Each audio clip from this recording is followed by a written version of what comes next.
March 1945, Lake Balaton, Hungary.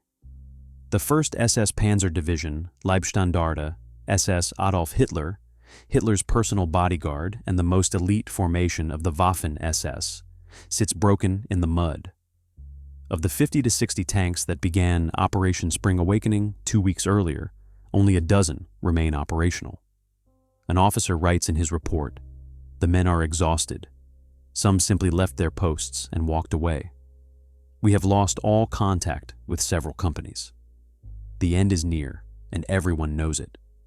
This is how the invincible die, not in a blaze of glory, but through fuel starvation, mechanical breakdowns, and the grinding mathematics of a war already lost." July 1943, Kursk salient. The Leibstandarte SS Adolf Hitler, Hitler's personal Praetorian Guard, rolls forward as the spearhead of 2nd SS Panzer Corps.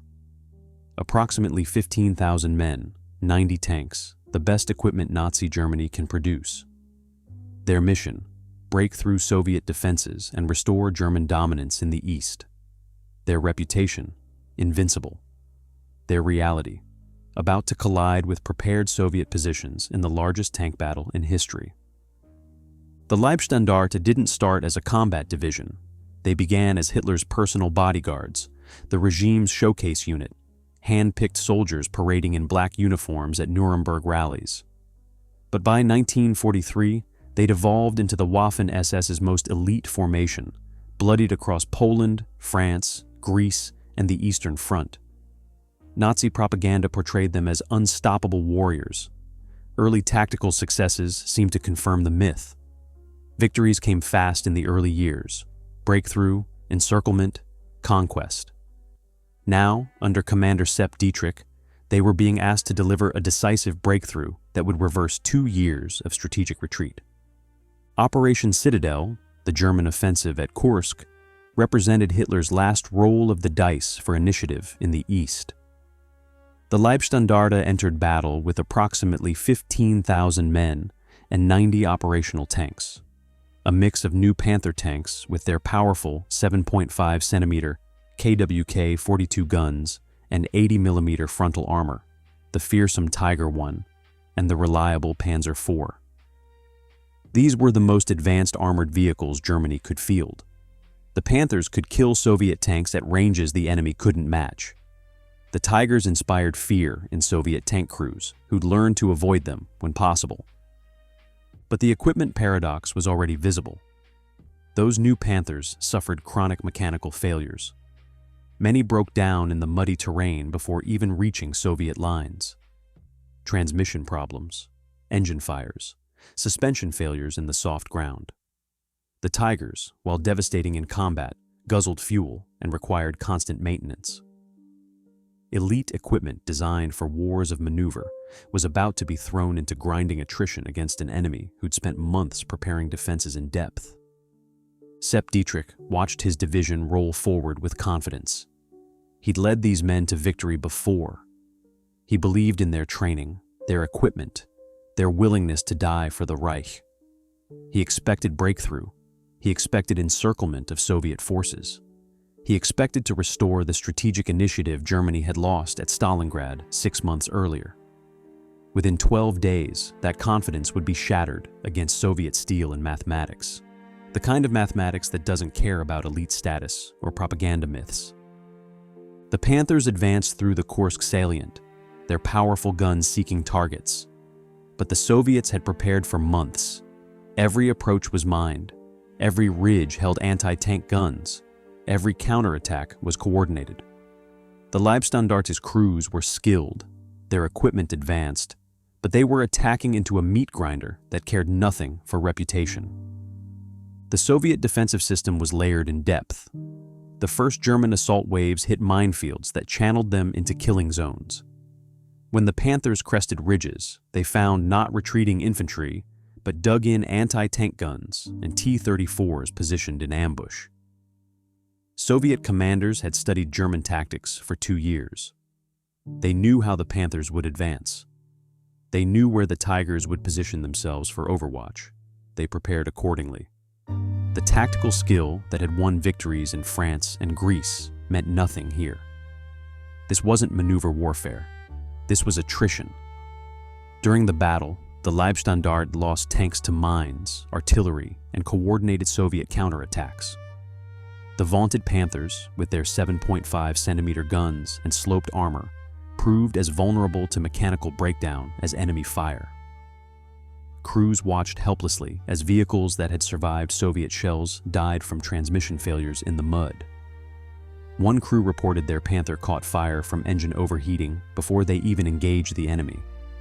Another watched their tank sink, axle deep in soft ground, immobilized, a perfect target. The mathematics favored whoever had more reserves. The Soviets could afford losses. They had factories beyond the Urals producing thousands of tanks. They had millions of men to draw from. The Germans had what they brought to Kursk, and nothing behind them but increasingly desperate emergency measures. Sepp Dietrich's confident offensive leadership met reality. He'd led the division into the salient expecting breakthrough. Instead, he watched his best units bleed themselves white against defenses that regenerated faster than his forces could penetrate them. Every kilometer gained cost armor and men the division couldn't replace. Soviet counterattacks hit exhausted German units before they could consolidate gains. Fresh Soviet tank brigades appeared where intelligence said there were none. By July 17, 1943, when Hitler finally called off Operation Citadel, the mathematics were undeniable. The Leibstandarte had suffered approximately 1,200 killed, wounded, or missing. Tank losses ranged from 50 to 70% of original strength, with only a handful of Panthers operational by the end of the battle. The 2nd SS Panzer Corps as a whole reported 2,740 casualties and 72 tanks lost irrecoverably. These weren't just numbers. These were the division's most experienced tank commanders, veteran infantry squad leaders, irreplaceable specialists. The myth begins to crack here in the mud and fire of Kursk. Tactical excellence cannot compensate for strategic overreach. Elite training cannot overcome operational disadvantage. The Leibstandarte would be rebuilt, refitted, sent back into action, but the strategic initiative was gone forever. From this moment forward, every German operation would be defensive, reactive, a fighting retreat toward the Reich's borders. And the worst was yet to come, in the muddy fields of Hungary, where Hitler would gamble his Praetorian Guard one final, desperate time. An elite division is only as effective as its supply line. By 1945, the Leibstandarte SS Adolf Hitler possessed well-trained soldiers and advanced equipment, Panthers, Tiger IIs, assault guns. But these advantages meant nothing when tanks sat immobile for lack of fuel, when crews rationed ammunition to 20 rounds per day, when Soviet aircraft destroyed supply convoys before they reached the front. Elite status, it turned out, couldn't be fueled by propaganda alone. The same equipment paradox that plagued the division at Kursk had metastasized into complete systemic collapse. During operations in Hungary, the LSSAH often received only 1/3 of its daily fuel requirements. Commanders had to choose which tanks could move and which would sit as static pillboxes. A Panther tank without fuel is just a 45-ton roadblock. A Tiger II without fuel is a bunker that can't retreat when the enemy flanks it. Ammunition shortages were equally crippling. Frontline units were limited to 20 to 30 rounds per tank gun per day, far below optimal combat rates. In training, crews practiced with hundreds of rounds to master their weapons. In combat, they were told to make every shot count because there might not be a resupply convoy tomorrow. You couldn't maneuver. You couldn't sustain fire. You could only wait and hope the Soviets attacked where you happened to be positioned. The Tiger II embodied this cruel mathematics. Only 492 were ever produced, each costing as much as multiple T-34s. These massive vehicles mounted the fearsome 8.8-centimeter KWK-43 gun and boasted 150 millimeters of frontal armor, theoretically invincible. The 8.8-centimeter gun could penetrate any Soviet tank at ranges exceeding 2 kilometers. The frontal armor could shrug off most Soviet anti-tank weapons, but they guzzled fuel and suffered chronic mechanical breakdowns. During Spring Awakening, many German armored vehicles were abandoned due to mechanical failure or lack of fuel. Elite armor reduced to roadside monuments. Crews set demolition charges and walked away from vehicles that represented months of production capacity. Soviet operational superiority had grown overwhelming. Red Air Force attacks on rail lines and supply convoys, combined with partisan disruption of rear areas, meant German units increasingly operated at half strength or less. Soviet Sturmovik ground attack aircraft hunted supply trucks on roads. Partisans blew up railway bridges behind German lines. Fuel depots that took weeks to establish were destroyed in minutes by airstrikes. No amount of tactical skill could compensate for empty fuel tanks and burning supply depots. Even the myth of elite volunteers was crumbling. By 1945, the LSSAH increasingly conscripted boys aged 16 and 17 to replace mounting losses. Soviet reports confirmed very young soldiers among SS prisoners captured in Hungary and Austria, teenagers in uniforms too large, carrying weapons they'd barely learned to fire. One Soviet interrogator recorded, "The prisoner claimed to be 18, but looked no older than 15. He had been in uniform for 6 weeks. This is what the master race has come to."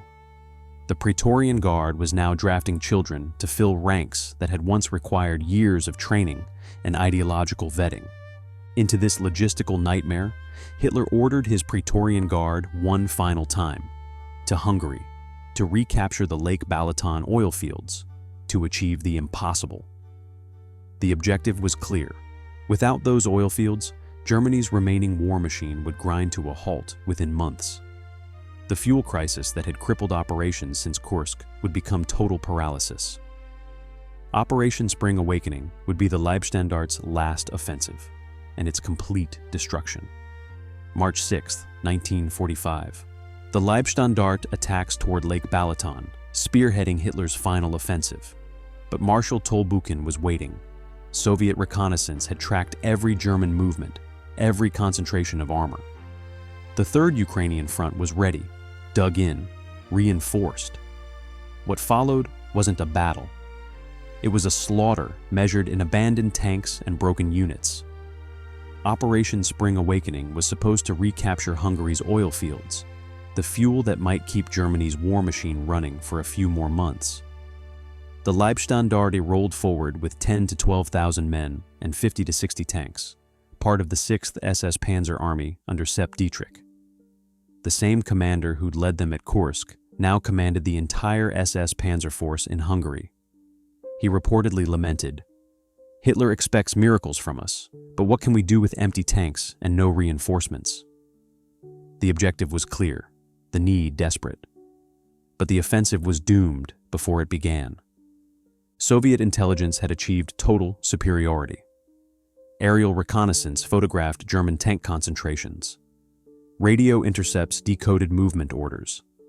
Partisan reports pinpointed assembly areas near Lake Balaton. Marshal Tolbuchin reinforced threatened sectors, prepared defensive positions, positioned his 4th Guards Army exactly where the German spearheads would strike. The Germans achieved no strategic surprise. They were attacking into a prepared killing ground. Every advantage the Leibstandarte had possessed at Kursk was now reversed. The Soviets knew they were coming. The Soviets chose the battlefield. The Soviets had fuel and ammunition in abundance. The offensive stalled within days. The same fuel shortages that had crippled German logistics since Kursk now strangled the attack at birth. Tanks that broke through initial Soviet positions couldn't exploit their success because supply trucks never arrived. The same mechanical failures that plagued Panthers and Tiger IIs turned the advance into a roadside graveyard of broken-down vehicles. Crews abandoned perfectly functional tanks because there was no fuel to move them forward or back. Within 2 weeks, the Leibstandarte had lost 40% of its strength and all but a dozen operational tanks. The 6th SS Panzer Army collectively lost at least 130 tanks and assault guns during Spring Awakening, with most being abandoned due to mechanical failure or lack of fuel. The mathematics of attrition that had destroyed the division at Kursk were repeating themselves, but faster, more completely. There were no reserves to rebuild with this time. There was no strategic depth to fall back to. This was the end. Otto Kumm, the division's commander, bitterly recorded the gap between Hitler's expectations and battlefield reality. We were sent into battle with high hopes but insufficient fuel and ammunition. The men sensed the end was near. Morale was brave but brittle. His reports to higher headquarters grew increasingly desperate. He requested fuel. He requested ammunition. He requested air support. He received orders to attack.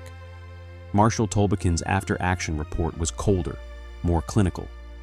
The enemy's so-called elite divisions were unable to withstand sustained assault once their armored spearheads were isolated and deprived of supply.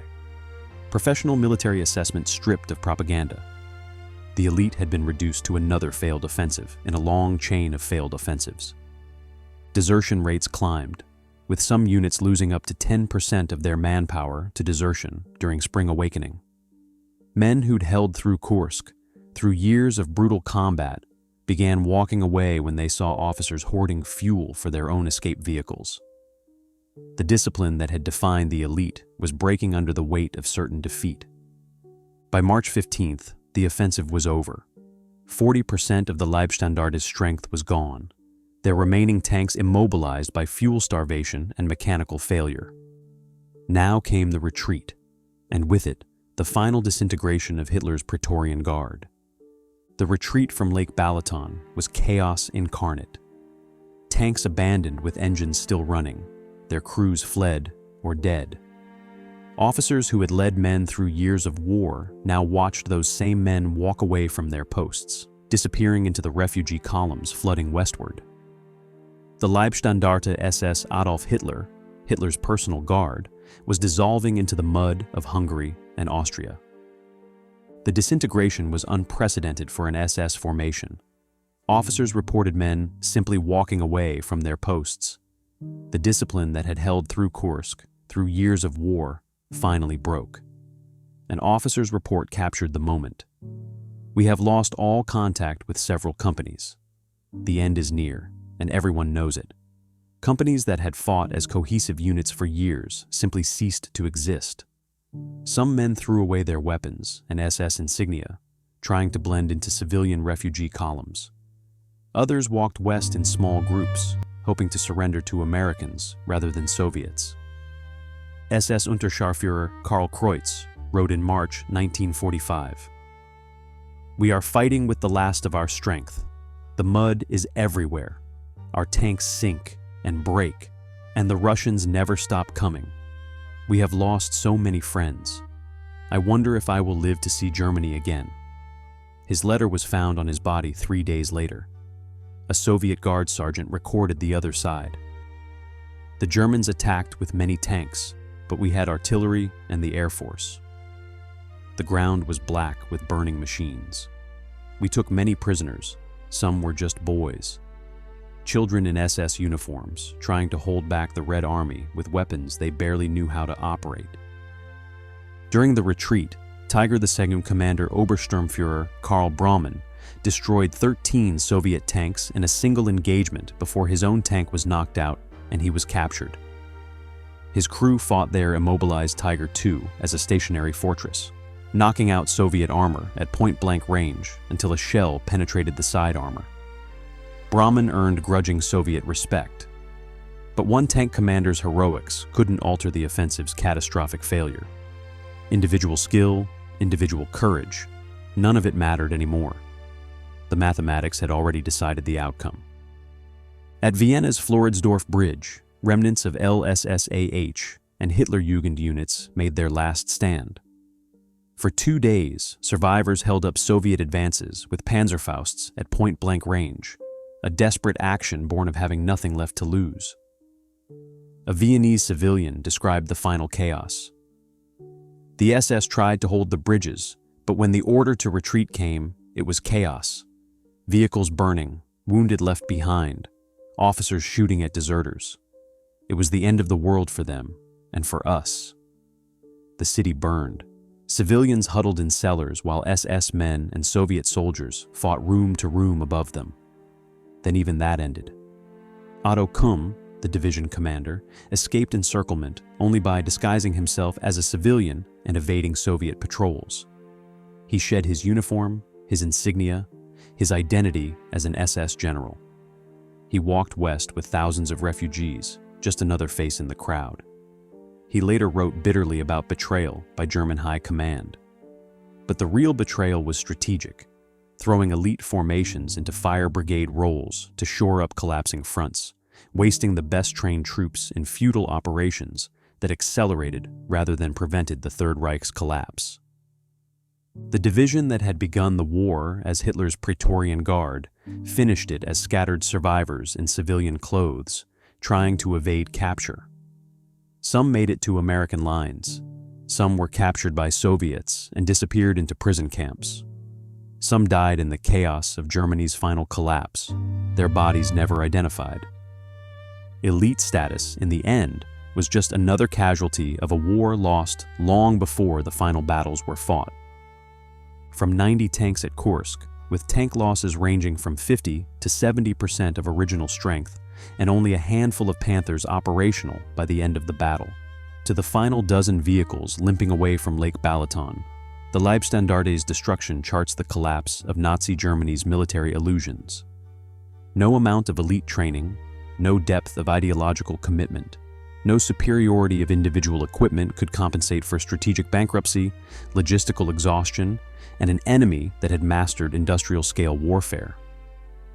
The Praetorian Guard that once paraded through conquered capitals ended as desperate boys with Panzerfausts at a Vienna bridge, their officers disguised as civilians fleeing encirclement. Elite status, it turned out, offered no immunity to defeat, only a longer, more painful fall. The mathematics were always against them. The logistics were always impossible. The strategy was always bankrupt. And in the end, none of the propaganda, none of the ideology, none of the tactical skill mattered. They died the same way every other defeated army dies. Hungry, exhausted, abandoned by the leaders who sent them to fight an unwinnable war. If you enjoyed this story, hit subscribe for more World War II historical deep dives every week. Thanks for watching.